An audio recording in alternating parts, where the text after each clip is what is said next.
చెరువు ఎన్ని ఎకరాలు ఉండాలి? వీళ్ళు ఎన్ని ఎకరాలు ఉంది? ఒక కొత్త చెరువు కట్టే సూరత్ లేదు, కానీ ఉన్న చెరువులు మింగి రేపు భవిష్యత్ తరాల పిల్లలకి ఏమిద్దాం అనుకుంటారు మీరు? ఏమిస్తారు? బంజారా హిల్స్లో, జూబ్లీ హిల్స్లో కొండల్ని కంకర మిషన్లు పెట్టి పిండి చేస్తూ ఉన్నారు దుర్మార్గులైన రాజకీయ నాయకులు. ఆపున్నా పర్మిషన్స్ అని రేవంత్ రెడ్డి గారు. ఎందుకు ఆపవు? నీ పార్టీలో ఏరింది ఎందుకు ఆయన? ఎందుకు ఆ కొండలు ఎందుకు కొడుతుర్రు? ఆపుర్రా కొండలన్నింటిని కొట్టే వాటిని. ఇది ఇప్పటికిప్పుడు జరుగుతున్న విషయం కాదు, ఏళ్ల తరబడి రాత్రికి రాత్రి జరిగింది కూడా కాదు. ఎవరో ఒకరు మొదలు పెట్టాలా?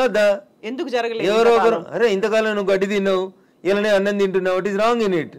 మీరు గడ్డి తిన్నారు కాబట్టి నేను గడ్డి తినాలా? నాకంటే ప్రభుత్వం ముందు తప్పు చేసింది కాబట్టి నేను తప్పు చేయాలనా? Once again I'm telling I'm not supporting Revanth Reddy. ఊరు బాగుండాలా వద్దా? పిల్లలు మీ కళ్ళ ముంగట వాయినాల్లో కొట్టుకుపోయినట్టు బురదలలో కొట్టుకుపోవాలని కోరుకుంటురా? నేను కోరుకుంటలేను. నా భాగ్యనగరం బాగుండాలని కోరుకుంటున్నా. ప్రపంచానికి హైదరాబాద్ ఒక కీర్తి ప్రతిష్టలు ఇచ్చిన నగరం. 400 సార్లుగా చరిత్ర ఉంది దీనికి. ఇంత మాట్లాడతారు. అసలు భాగ్యనగరాన్ని భాగమతి నది ఒడ్డున కట్టినప్పుడు ఎందుకు కట్టిర్రు?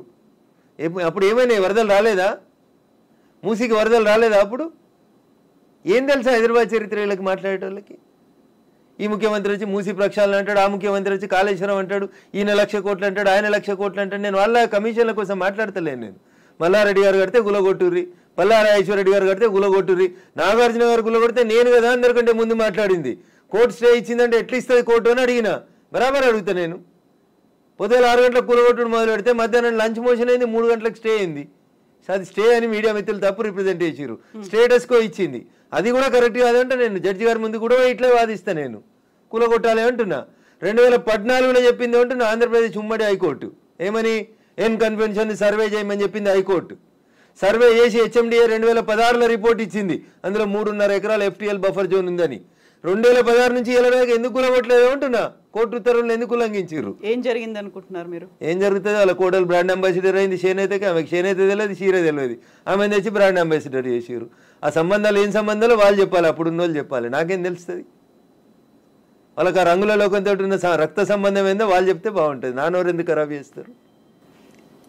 రంగుల లోకంతో రక్త సంబంధం అలా అనుకుంటే కేవలం ఎన్ కన్వెన్షన్ నాగార్జున దాని మీదే ఉంటుందా? ఇప్పటికి పద్మాలయ స్టూడియో మీద లొల్లిపెట్టింది రఘునందన్. ఇదే హరీష్ అని 6 అడుగులు ఉన్నాడు మాట్లాడిండు. మళ్ళీ పర్మిషన్ ఎట్లా ఇచ్చారు ప్రభుత్వం రాగానే? లాంకో హిల్స్ వక్ఫ్ భూమిలో ఉన్నారు. 10 ఏళ్ళు అధికారంలో ఉన్నాడు కేసీఆర్ అంటే. ఆయన ఒక రోజైనా మాట్లాడండి ఆ వక్ఫ్ భూముల గురించి? లగడపాటి కడుతుండని చెప్పి లాంకో హిల్స్ అంతా వక్ఫ్ భూములు దున్నుతాం, పలుగొడతాం, ఇరుగొడతాం అన్నారు. పర్మిషన్ ఎవరు ఇచ్చారో తెలుసా కవిత గారు? పద్మాలయ స్టూడియోలో అపార్ట్మెంట్లు కట్టుకోవడానికి పర్మిషన్ ఇచ్చింది ఇదే గౌరవనీయులు కేసీఆర్ గారు, కేటీఆర్ గారు, హరీష్ రావు గారు. ఆ రక్త సంబంధం ఏందో అడుగుండ్రు. జర్రంత అవతలకి పోతే MR ప్రాపర్టీస్ అని ఒకటి ఉంటాయి. MR ప్రాపర్టీస్లో రైతులు, తెలంగాణ రైతులు మా భూములు పోతున్నాయని ఏడిస్తే వాళ్ళకి పైసలు ఇప్పిస్తామని స్పీచ్లు ఇచ్చిండు. ఇదే కేటీఆర్, అదే హరీష్ రావు, అదే కేసీఆర్ అన్నట్టు. ఆయన 10 ఏళ్ళు మంత్రులుగా పదవి అనుభవించారు. ఎన్నడన్నా MR ప్రాపర్టీస్లో భూములు కోల్పోయిన రైతుల గురించి మాట్లాడేందుకు వీళ్ళకి నోరు వచ్చిందా? ఎందుకు రాలేదనుకుంటారు కవిత గారు? కారల్ మార్క్స్ అని కమ్యూనిస్టు సిద్ధాంతకర్త చెప్తాడు, మానవ సంబంధాలన్నీ ఆర్థిక సంబంధాలనే చెప్తాడు. అందుకనే రాఘవేంద్రరావు సినిమాక్స్ని ముట్టలేదు టీఆర్ఎస్ పార్టీ. పద్మాలయ స్టూడియోస్లో అపార్ట్మెంట్లు కడుతుంటే సపట్లు కొట్టిర్రు.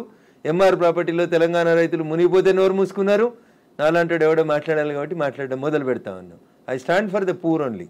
నేను ఇప్పుడు ఈ రాష్ట్ర ప్రభుత్వాన్ని డిమాండ్ చేస్తా ఉన్నా. కానీ నేను అమ్ముతురు కదా కోకాపేటలో ఎకరం 100 కోట్లు పెట్టి 100 ఎకరాలు అమ్మిండ్రు కదా. ఆ పక్కన ఇంకా 150 ఎకరాలు ఉంది ప్రభుత్వ భూమి. ఇప్పుడు ఈ ఇండ్లు పోతున్న వాళ్ళందరికీ ఒక 25 ఎకరాలు లేఅవుట్ చేయండి. ఈ పేదోళ్ళందరికీ మంచిగా 100 గజాల స్థలం ఇయ్యండి. ప్రధానమంత్రి ఆవాస్ యోజన కింద ఇంటి పైసలు 5 లక్షలు ఇయ్యండి. ఇందిరమ్మ ఇంటి కింద నువ్వు 5 లక్షలు. ఈ నాలాల మీద కట్టుకున్న వాళ్ళు, చెరువులు కుంటలలో కట్టుకున్న వాళ్ళ కోసం ఏంది కోకపేటలో 100 కోట్లకు ఎకరం పోయే భూమిలో వీళ్ళకి లేఅవుట్ చేసి 25 ఎకరాలు అక్కడ ఉప్పల్ బగాయతో లగాయతో అని పెట్టి అమ్మిర్రు కదా ఊడా యాక్షన్ పెట్టి. అట్లా ఈ గరీబ్ వాళ్ళందరికీ తీసుకొచ్చాడు కాలనీ కట్టు. వీళ్ళు అరువులు కాదా 100 కోట్ల భూమిలో ఉండేందుకు? 10 ఏళ్ల క్రితం కట్టుకున్న ఇల్లు కన్నం కూడా కూలిపోతుంది కదా, బాధపడుతురు కదా. వాళ్ళని తీసుకొచ్చాడు 25 ఎకరాలు లేఅవుట్ చేయి Revanth Reddy. Then I will support you, then I will congratulate you. అంతేగాని అసదుద్దీన్ ఓవైసీ ఇచ్చిన ఉడత ఊపులకు భయపడితే 400 కాదు 4000 స్టూడెంట్స్ ఉన్నారని బెదిరిస్తాడు. ఎందుకు సల్కం చెరువు కూల్తలేదు? కూలాలి కదా సల్కం చెరువులో ఉన్న ఫాతిమా మెడికల్ కాలేజ్. ఎందుకు భయపడుతున్నారు? ఏమవుతుంది రేవంత్ రెడ్డి గారు? మొదలుపెట్టినావు కదా, కొట్టేసేయన్ని. అపప్రద నీకెందుకు? మల్లారెడ్డితో పాత పాగుందని, పల్లారాజేశ్వరరెడ్డి పార్టీ మార్తలేడని కొడుతున్నారన్న చెడ్డ పేరు ఎందుకు? ముందు అసదుద్దీన్ ఓవైసీ తోటి మొదలుపెట్టు. సో మధ్యలో విద్యా సంవత్సరం అక్కడ ఆల్టర్నేట్ అనేది దసరా సెలవులు వస్తాయి కదా, ఇమ్మీడియట్ గా ఆల్టర్నేట్ ఇంకో ఎందుకు దొరకదు? కాలేజ్ లో ఎందుకు దొరకదు? అకామిడేట్ చేయడానికి ఎందుకు దొరకదు అంటున్నా. ఒక్క రోజులో కట్టేస్తారు. ఇప్పుడు అంతా కిర్బీ షీట్లు అనే స్ట్రక్చర్లు వచ్చినాయి కదా, టెంపరీ స్ట్రక్చర్లు. 20 మొత్తం రింగ్ రోడ్ పక్కన అన్ని బిల్డింగ్లు ఖాళీగా ఉన్నాయి, తీసుకొని కట్టుకోమని ఉండ్రి. ఇన్ని రోజులు అనుభవించారు కదా చెరువులో కట్టుకొని, దానికి రెంట్ కట్టుర్రి ప్రభుత్వానికి. ఫీట్ కింద వసూలు చేయాలి రేవంత్ రెడ్డి గారు ప్రభుత్వం ఇవాళ. నిజంగా ఎవరైనా పేదలకు నష్టం జరుగుతుంది చెరువులలో తెలిసి తెలియక అమాయకంగా ప్రభుత్వం లేఅవుట్కి పర్మిషన్ ఇస్తే కట్టుకున్న వాళ్ళు ఉన్నారు, వాళ్ళందరినీ తీసుకొచ్చి కోకపేటలో పెట్టండి అంటున్నా. ఏంది ప్రాబ్లం ఏంది మీకు? గరీబులు అక్కడ ఇల్లు కట్టుకోదా కోకపేటలో?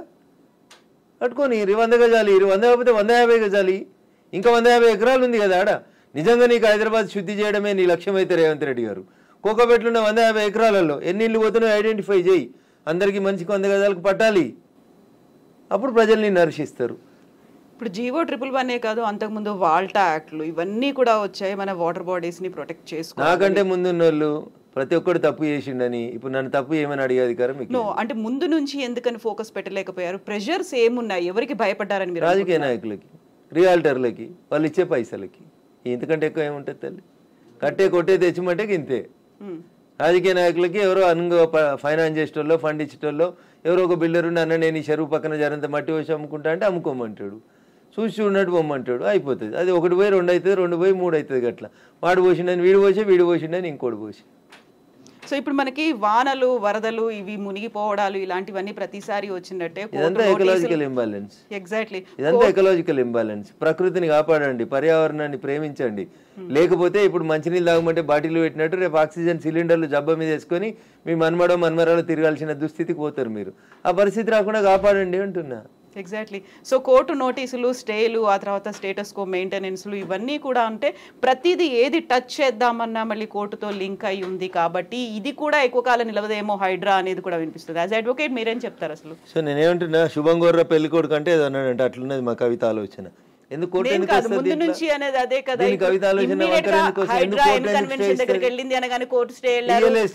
కోర్టు పరిధిలో మాట్లాడము అనే మాటలు ఎవరు? నేను మాట్లాడుతూనే ఉన్నా కదా రోజు.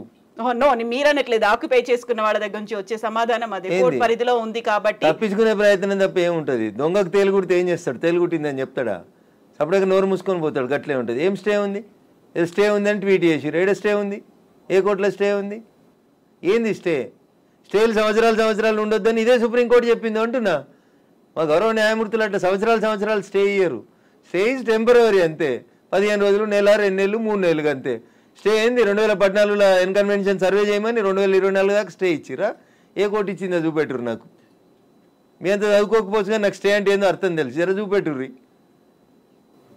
హైడ్రాకి విధి విధానాలు లేవు, సరిగా ఏది ఫామ్ చేయకుండానే ముందుకెళ్ళిపోతున్నారు, బుల్డోజర్ సర్కార్ని తీసుకొస్తోంది హైడ్రా పేరుతో అనే వాదనని ఎట్లా చూస్తారు మీరు? మీకు వచ్చిన కడుపు నొప్పింది. మీరు ఫేర్గా ఉన్నారు కదా, మీరు నీతిగా ఉన్నారు కదా, మీరు పర్యావరణం బాగుండాలని కోరుకుంటారు కదా, ఈ భాగ్యనగరం బాగుండాలని కోరుకుంటారు కదా. In what way you are agreed by it? మీకు వచ్చే నష్టమైంది అంటున్నా. ప్రజల చేత, ప్రజల కొరకు ప్రజలు ఎన్నుకున్నటువంటి ప్రభుత్వాలు తీసుకునే నిర్ణయాలని ఏం చేస్తారు మీరు? కోర్టు ఎందుకు అడ్డుకుంటుంది? కోర్టుకుండే అధికారాలు ఏంటి? ఎంతవరకు అడ్డుకోవాలో అంతవరకే అడ్డుకుంటుంది. నేను చెప్తున్నా కదా, ఈ దేశ సర్వోన్నత న్యాయస్థానం సుప్రీంకోర్టు చెప్పింది కూలగొట్టమని. సుప్రీంకోర్టుకు భిన్నంగా లోకల్గా ఉండేటువంటి జడ్జిలు అట్లా ఇస్తారా జడ్జిమెంట్లు? నాకు తెలిసినంత వరకు అయితే ఎవరు కవిత గారు. సో ఇప్పుడు హైడ్రాని సడన్ గా తెర మీదకి తీసుకొచ్చింది. 1994 రావడం, ఒక హైడ్రాని తీసుకొని రావడం అనేది భయపెట్టడానికో, బెదిరించడానికో, లేకుంటే రుణమాఫీ 6 గ్యారంటీ స్కీములు అడుగుతున్నారు కాబట్టి డైవర్షన్ పాలిటిక్స్ అనే వాళ్ళకి ఏం చెప్తారు మీరు?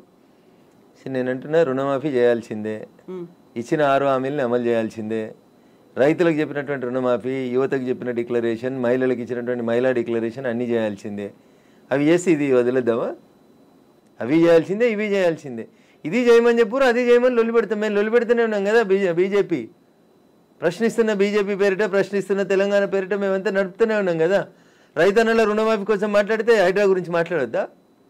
బట్ అది డైవర్షన్ కోసమే చేస్తున్నారు అనే మాట. So I don't have any comment on this particular issue. నేనేమంటున్నా, నేను రుణమాఫీ కాలేదు, రైతులతో చేయించేది రైతులతో చేపిర్రి, హైడ్రాకి దానికి ఏం సంబంధం అంటున్నా. ఎందుకు రాస్తున్నాయి పేపర్లు హైడ్రా గురించి అంత గొప్పగా? వదిలేశారు, ఆయన పని ఆయన చేసుకుంటూ పోతాడు, మీ పని మీరు చేసుకోరు. రుణమాఫీ గురించి మీరు రాయమంటే రాస్తారా? రాయరు కదా. రైతులు మాట్లాడితే మన పేపర్లో హెడ్ లైన్స్ రావు కదా. ఏమవుతాయి మనకి? హైడ్రా మా కేటీఆర్ అంటాడు, ఆయన అమెరికాలో అంటాడు, అది ఫుల్ హాఫ్ పేజీలు వస్తుంది, పెద్ద పేజీలలో వస్తుంటుంది. ఫస్ట్ పేజీలలో 119 ఎమ్మెల్యేలలో ఆయన యువరాజు అయినట్టు ఆయన మాట్లాడితే పైన ఒక బాక్స్ కట్టి రాస్తారు మీరు. ఆయన కట్టిన జన్వాడ ఫామ్ హౌస్ నాది కాదని స్టేట్మెంట్ మారుస్తాడు. ఒక్క మీడియానైనా రాసిందా? రేవంత్ రెడ్డి అన్నట్టు ఆయన అరెస్ట్ చేసిన రోజు ఈ ఫామ్ హౌస్ నాది, ఇగో దాని మీద డ్రోన్ ఎగిరేసినావు, ఇగో క్రైమ్ నెంబర్ ఇంత, నార్సింగ్ పోలీస్ స్టేషన్ అని తీసుకొచ్చి ఒక్కరైనా రాసిరా మా జర్నలిస్ట్ మిత్రులు? ఇవాళ అది నోరా మోరా ఇది నాది కాదు నా దోస్తుంది అని చెప్తే ఎందుకు రాయారు? ఆ రోజు స్టేట్మెంట్ ఈ రోజు స్టేట్మెంట్ రెండు పక్క పక్కన పెట్టి ఎందుకు చూపాయించారు? ఎలక్ట్రానిక్ మీడియాలో ఎందుకు చూపెట్టారు? ఎందుకు చూపెట్టరు అంటున్నా. ఎవరా దోస్తు? ఎందుకు నీకు లీజుకి ఇచ్చిండు? ఆయనకు నీకున్న వ్యాపార సంబంధాలు ఏంది? అది కదా మీరు బయట పెట్టాల్సింది. మునిపోయిన కంపెనీకి వారసుడు కదా ఆయన, నీకు జాగి ఇచ్చిన ఆయన, లీజ్ ఇచ్చిన ఆయన. 8,000 కోట్లు ఎగ్గొట్టిర్రాళ్ళు ఈ దేశంలో. అది మాట్లాడుకుందాం గట్లా. ఇవి మాట్లాడితే మంచిగా ఉంటాయి కదా కవిత గారు. ఆయన డింగ్ డింగ్ అని ఎగురుకుంటూ పోయి జొన్నవాడ ఫామ్ హౌస్ ఆ రోజు ఎందుకు చేసినావు? డ్రోన్లు ఎగురుతలేవా? తెలంగాణలో డ్రోన్ ఏడా ఎగురుతలేదా? డ్రోన్ ఎగిరేస్తే తప్ప ప్రతి పెళ్లిలో డ్రోన్ ఎగురుతుంది, ప్రతి బరాతులో డ్రోన్ ఎగురుతుంది, ప్రతి శ్రీరామనవమికి డ్రోన్ ఎగురుతుంది, ప్రతి వినాయక చవితికి. ప్రైవేట్ ప్రాపర్టీ మీద ఎగరడం అనేది నీది కాదు కదా ప్రాపర్టీ. నువ్వెందుకు కంప్లైంట్ ఇచ్చినావు? నీకెందుకు కడుపున వచ్చింది? జన్వాడ ఫామ్ హౌస్ నీది కాదు కదా, నీ దోస్తుంది కదా. ఒక ఎంపీ పార్లమెంట్ నడుస్తుంటే ఢిల్లీకి వెళ్ళి హైదరాబాద్కి వస్తే ఎయిర్పోర్ట్కి వెళ్ళి పట్టుకొచ్చి రిమాండ్ చేసిరు కదా నార్సింగ్ పోలీసు వాళ్ళు.